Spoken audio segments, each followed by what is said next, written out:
Bismillahirrahmanirrahim. Assalamualaikum warahmatullahi wabarakatuh. Perkenalkan nama Ibu Putri Raffiani. Di sini Ibu akan mengajar mata pelajaran bahasa Arab, ya.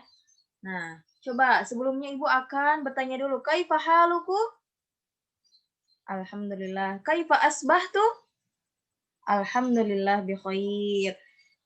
Baik, sebelum kita mulai pelajaran, kita mulai berdoa terlebih dahulu ya. Berdoa dimulai.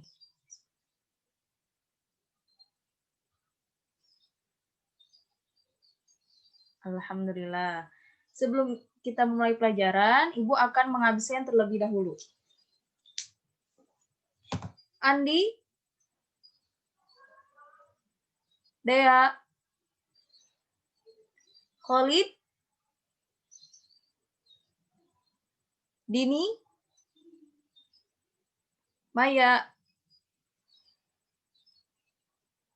Alhamdulillah, kullul hadir. Nah, sebelumnya Ibu akan bertanya dulu, minggu kemarin kita belajar apa nih?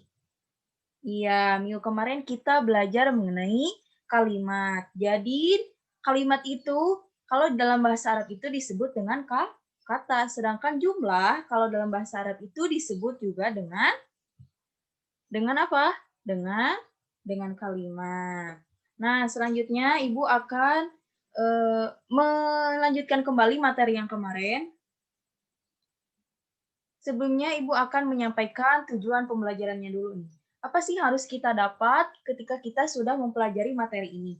Tujuan pembelajarannya itu setelah membaca, memahami, dan menguasai topik al-kalimat wal jumlah, siswa dapat mengaplikasikan dalam sebuah kalimat dan mampu menjawab pertanyaan yang diberikan oleh guru dengan baik dan benar. Nah, itu ya tujuan pembelajarannya.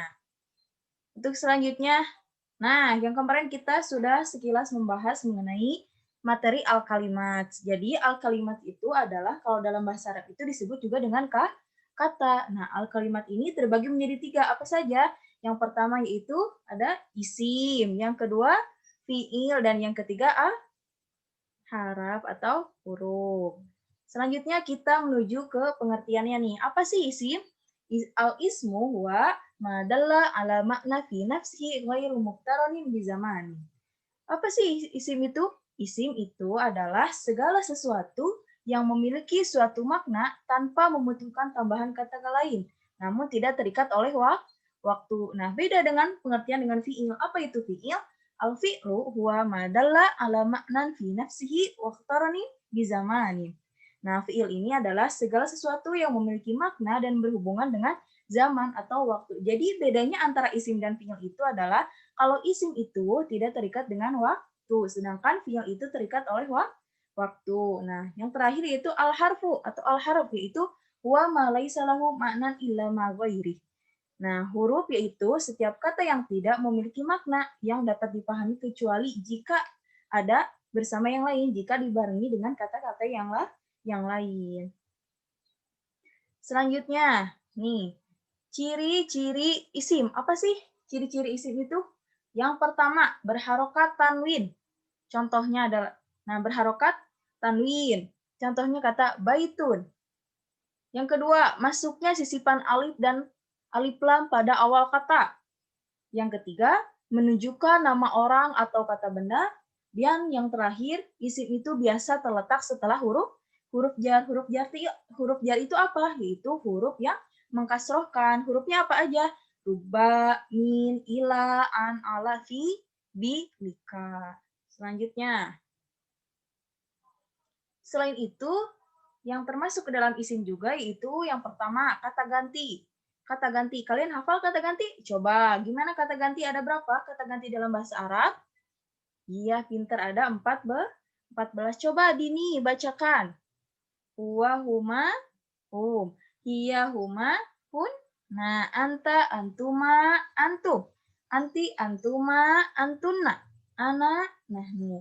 Selanjutnya itu menunjukkan kepada kata penunjuk atau isyarah. Nah, contohnya apa? Kayak hada, hadihi, dalika, tilka, haulai, ulaika. Dan selanjutnya termasuk Itu isim mausul. Isim mausul itu apa? Alladzi, allati, alladzina, allatani, dan lain sebagainya. Nah, selanjutnya, tadi kita sudah membahas mengenai isim. Sekarang kita beralih ke fi'il. Nah, fi'il ini terbagi lagi menjadi 3. Nah, fi'il apa aja? Yang pertama fi'il madi, yang kedua mudhore, dan yang ketiga amr. Apa itu fi'il madi? Fi'il madi itu adalah kata kerja yang menunjukkan pada masa lampau. Yang kedua, mudhari. Nah, mudhari itu apa? Menunjukkan kata kerja yang sudah dan akan dilakukan. Yang ketiga, yaitu amr. Amr itu adalah menunjukkan kepada kata perintah. Selanjutnya, nah kita masuk ke jumlah. Nah, jumlah apa sih jumlah itu? Nah, tadi Ibu dari di awal sudah menjelaskan bahwa jumlah dalam bahasa Arab itu disebut juga dengan kalimat. Jumlah ini ada 2, ada jumlah apa aja? Jumlah ismiyah dan jumlah fi'liyah. Kita lihat apa itu jumlah ismiyah dan jumlah fi'liyah. Nah, coba nih di sini ada jumlah ismiyah. Apa itu jumlah ismiyah? Al-jumlah allati tubda'u ismi. Itu jumlah atau kalimat yang diawali dengan isim. Nah, apa yang dimaksud dengan jumlah fi'liyah? Itu jumlah yang diawali dengan kalimat fi'il. Nah, jadi gampang ya untuk membedakan kalau jumlah ismiyah itu awalnya itu diawali dengan isim. Nah, kalau jumlah fi'liyah itu diawali dengan kalimat fi'il.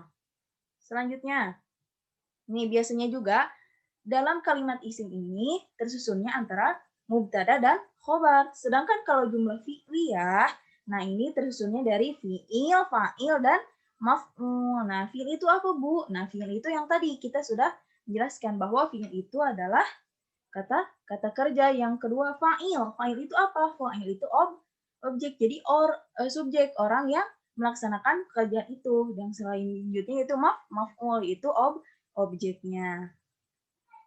Nah, selanjutnya, di sini ada kita ke pengaplikasian. Contohnya nih, misalkan di sini perintahnya tentukan kata tersebut termasuk ke dalam isim, fiil, atau huruf. Tadi Ibu sudah menjelaskan mengenai kaidahnya. Sekarang kita menerapkan ke contohnya. Di sini, dalika. Nah, ini termasuk ke dalam fiil, isim, atau huruf? Iya, jadi dalika ini termasuk ke dalam apa? Isim. Kenapa termasuk ke dalam isim? Karena ini termasuk ke dalam isim isyarah.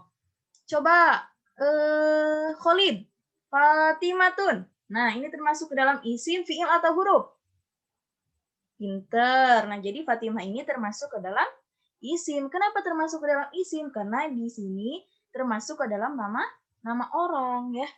Selanjutnya, ya jelisu. Nah, coba Andi, ya jelisu termasuk ke dalam isim, fiil, atau huruf? Fiil, pinter. Selanjutnya, kiroatun termasuk isim, fiil, atau huruf? Apa?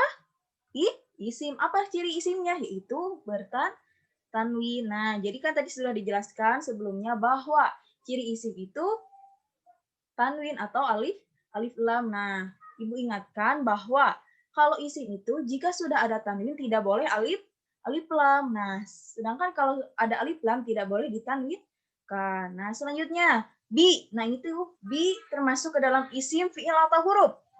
Bi itu termasuk ke dalam huruf. Ya, kenapa termasuk dalam huruf? Nah, ini tidak ada maknanya jika tidak disandingkan dengan kata lain. Selanjutnya, gosal tuh. Nah, ini termasuk ke dalam isim, fiil, atau huruf? Fiil. Ini termasuk ke dalam fiil. Fiil apa? Fiil madi. Nih, terakhir, kabirun. Termasuk ke dalam isim, fiil, atau huruf? Apa? Isim. Iya, pinter isim ya. Kenapa? Karena ini termasuk ke dalam kata sifat dan ada tanwinnya. Nah, pokoknya ciri dari isim itu adalah ada tanwin atau alif lam menunjukkan nama orang, terus menunjukkan nama benda atau nama tempat. Nah, sampai segini ada yang mau ditanyakan? Paham? Paham tuh? Alhamdulillah. Nah, selanjutnya kita masuk ke contoh jumlah fi'liyah atau ismiyah. Nah, tadi sudah dijelaskan bahwa yang dimaksud dengan jumlah ismiyah itu adalah kalimatnya yang diawali dengan kalimat isim. Sedangkan kalau fi'liyah itu awalnya itu diawali dengan kalimat fi'il. Di sini yang pertama, qara'a Muhammadun al-kitab. Nah, ini termasuk ke dalam jumlah fi'liyah atau ismiyah? Fi'liyah kenapa? Karena diawali dengan kalimat dengan apa? Dengan fi'il. Qur'an di sini termasuk ke dalam fi'il. Selanjutnya, Zaidun Ustadun. Nah, ini termasuk ke dalam jumlah fi'liyah atau ismiyah? Yaitu jumlah ismiyah. Kenapa jumlah ismiyah? Karena ini diawali dengan kalimat isim. Coba sekarang, Khalid. Ya, ketubut talibuna ad-darsa. Nah, ini termasuk ke dalam jumlah ismiyah atau fi'liyah? Iya, termasuk ke dalam jumlah fi'liyah. Kenapa termasuk ke dalam jumlah fi'liyah? Karena ini diawali dengan huruf fi'il. Nah, sampai sini ada yang mau ditanyakan? Nah, ini sisanya kalian kerjakan di rumah ya. Analisis apakah ini termasuk ke dalam jumlah fi'liyah atau ismiyah. Selanjutnya, nah, Ibu akan berikan tugas ya untuk minggu depan. Apa tugasnya?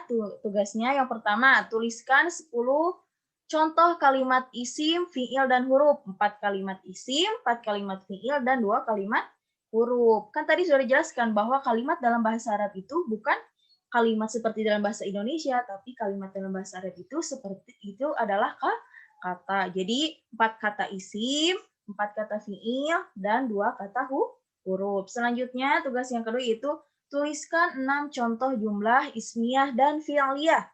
Nah, jumlah ismiyahnya 3, jumlah fi'liyahnya 3. Tadi sudah dijelaskan bahwa jumlah ismiyah itu adalah apa? Jumlah atau kalimat yang diawali dengan kalimat isim. Sedangkan kalau jumlah fi'liyah itu diawali dengan kalimat fi'il. Sampai sini ada yang mau ditanyakan? Atau masih ada yang belum mengerti? Ya, udah mengerti semua ya mengenai materi al-kalimat wal jumlah. Nah, untuk tugasnya dikerjakan ya minggu depan. Ibu lihat tugas kalian dan dikumpulkan. Nah, sampai sini ada yang mau ditanyain? Ada yang mau ditanya lagi mengenai materi al-kalimat wal jumlah? Sudah paham semuanya? Sudah. Jadi, Ibu ulangi lagi bahwa al-kalimat dalam bahasa Arab itu adalah kata, sedangkan jumlah dalam bahasa Arab itu disebut juga dengan kalimat. Al-kalimat itu ada berapa? Ada 3. Yang pertama isim, yang kedua fi'il, dan yang ketiga huruf. Apa itu fi'il? Fi'il itu yang menunjukkan kepada kata kerja. Yang kedua isim. Apa itu isim? Isim itu yang menunjukkan kepada kata benda. Yang ketiga yaitu huruf. Huruf itu tidak ada maknanya kecuali disandingkan dengan kata lain. Nah, selanjutnya fi'il. Tadi terbagi menjadi berapa? Fi'il terbagi menjadi 3. Ada madi, mudore, dan amar. Nah, untuk madi itu menunjukkan kata kerja yang sudah dilakukan. Yang kedua mudore, yaitu kata kerja yang sudah atau akan dilakukan. Yang ketiga yaitu Yang ketiga apa? Amar. Amar itu adalah fi'il yang menunjukkan kepada kata perintah. Nanti kita bahas minggu depan itu mengenai domir dari fi'il madi itu bagaimana, domir dari apa? Ya, domir dari fi'il mudhari itu bagaimana ya dan seterusnya. Selanjutnya tadi jumlah. Jumlah itu ada berapa? Ada 2. Jumlah apa aja? Ismiyah dan fi'liyah. Kalau ismiyah itu adalah kalimatnya yang diawali dengan kalimat isim. Sedangkan kalau jumlah fi'liyah itu diawali dengan kalimat fi'il. Nah, mungkin ini yang dapat Ibu sampaikan. Mohon maaf bila banyak kesalahan. Sebelum kita akhiri pembelajaran, kita berdoa terlebih dahulu. Berdoa mulai.